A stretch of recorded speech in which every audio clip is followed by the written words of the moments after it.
Now, with the school summer holidays in full swing, my next two guests might have some advice to ease the boredom. Known as the two Mr. P's, thanks to their award-winning podcast and TikTok videos. Primary school teachers Lee Parkinson and his brother Adam regularly share their experience of working in a classroom. To the library, and a lady at the desk was filling out my...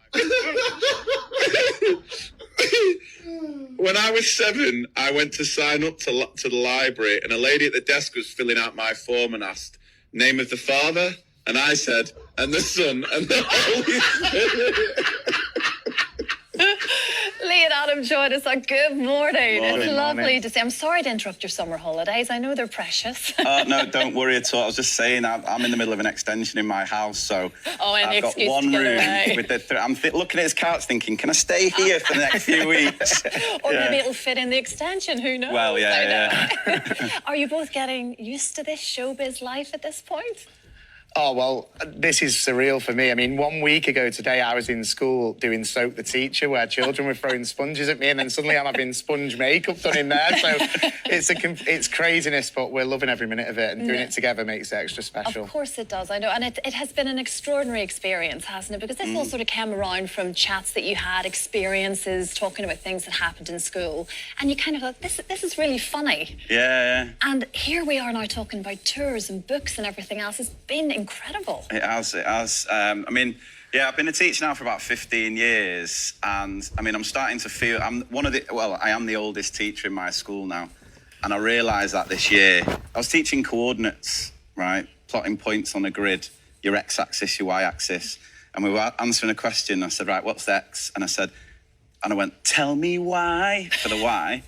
No one in the class. Everyone looked with utter bewilderment, apart from one child who went, ain't nothing but a heart. And I went, yes, thank God. So guess who got Star of the Week that week? Yeah. So what made it worse was I had a TA who's early 20s. Even after lessons, she said, I didn't have a clue what you were going on about. Oh, no. So, but yeah, so... I would have known. Oh, yeah. So no, it's great. And the sort of community we built up through the podcast, where we just get sent some of the funniest stories of what goes on in schools. It just really sort of resonates with a lot of teachers and parents, and just anyone who went to school and sort of looks back now with those fond memories of school. Because even though things are slightly different, it's still the same. You know, so much is still the same. So I really do enjoy sharing those stories and having a real laugh doing it. Well, the podcast has been hugely successful, but now there's a new live show, which you were on there in 2021, wasn't it, with the last one? But there's a new one. It's called the Show and Tell Tour. Very appropriate. But you're billing it as the ultimate show and tell story. Yeah, so what exactly does that mean, Alan? The first half's going to be, you know, us kind of doing observations of things that you find in schools, nostalgic look backs, and then in the second half, it's going to be purely tell, where we've had thousands of unbelievable stories from teachers, which I can give you one now, just a dead quick one. An RE teacher got in touch and said that she was asking the class questions, and he said to the class, what is a Hindu? And a child went, ooh, is it when your mum goes out with her friends and gets really drunk? And the teacher went, no, that's a Hindu.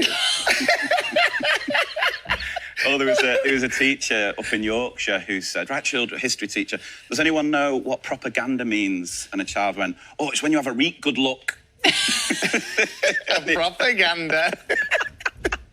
And it's those sort of things just honestly make us laugh so much. But this is the point, there are so many. Is it almost difficult to handpick the ones that you want that feature in the tour then? We do. And what's interesting, I think a lot of teachers will share these stories thinking, this is so unique, this has never happened, and so many. You know, it's like we did an episode on Sports Day recently, and the amount of stories we got about either dads in the dad's race sort of pulling up with injuries, or mums deciding to do a 100-metre dash in a strapless maxi dress, and you know what's going to happen. You know, basically a couple of mums won by a nipple. Basically, you know, it was. But we get so many stories like, and it's, you think it's unique, but it's so. And I think that's what the podcast helps. Sometimes as a teacher, you might think, is it just me? But actually, it happens to so many of us. Yeah. You mentioned parents there, and I'm always intrigued by the relationship between teachers and parents, because I'm guessing it's maybe a little bit like the children, and I know you'll probably not be able to answer this. do you have your favourites? Does it feel funny when you bump into them outside of school, in the wild, as you have described it? Because if I still see a teacher, it's still Mr. or Mrs. I cannot get their first name out of my mouth at all. It's very rare. You know, honestly, I don't work that far away from where I live, but it's very, very rare that I see children out at school. The one time I saw a child was when I was in Primark and I literally had lost my wife and I ended up in the lingerie section. Genuine. Did you not? Accidental, right? And then I just heard, Mr. P. And I went, hi, you okay? And I was thinking, I don't know where my wife is. It didn't look great. We had our end of school do last week, all the teachers, and we booked the function room in the local cricket club. So this function room looks out onto the cricket pitch. And what we didn't realise is all the youth teams have the training on a Friday night. So all the kids from school are there on this cricket pitch looking through these windows. It's like a weird SeaWorld sort of exhibit of all these children looking through the window, pointing at the teacher. You know, stay away from the splash zone, children. Some Jägermeister there, you know. He was nodding the ball back like a dolphin. I think that's the point. As a pupil, you don't think of your teacher as being human. You're a teacher. It's a very specific role, isn't it? So that's why I think this works so much, because like you say, it's very nostalgic for lots of us. And it takes you back and reminds you that you have your lives away from, you've got your own children. Oh, absolutely, yeah. And that's it. I think this podcast does that, sort of shows the human side of teachers. And we're always professional, do everything we can for our children, but we also have those moments of embarrassment and, you know, sometimes those interactions with parents which can be quite awkward. Like there's a parent who sort of said to the teacher, can I have a quick word? I just want to let you know that my child swallowed a coin. So the teacher's like, right, okay, so he might be a little bit... She went, so I brought you these. It was a food bag and chopsticks. And the teacher's like, what are you expecting me to do with me? Like, forget phonics today, children. I'm just going to watch this child and hope... I mean, I can't pick up sushi with chopsticks. Chopsticks, let alone... Wait, how precious can a coin be, you know? They're not swallowing a £2, I'll tell you that. Well, look, like we say, the tour, it's the Two Mr. P's at Podcast UK tour. It's out October 15th. Your book, which was out last year, but it's out in paperback now. This is your own time you're wasting, which is very, very funny. Huge stars following you. You're interviewing lots of celebs now. I know James Corden's a big fan. It's all going very well for you. It's so lovely to see you both. Oh, thank you. It really so much is. It's great to have you on. Oh, cheers. Stay away from that extension as long as you can. Enjoy London for the day. Give me a quilt, give me a blanket. Coming up.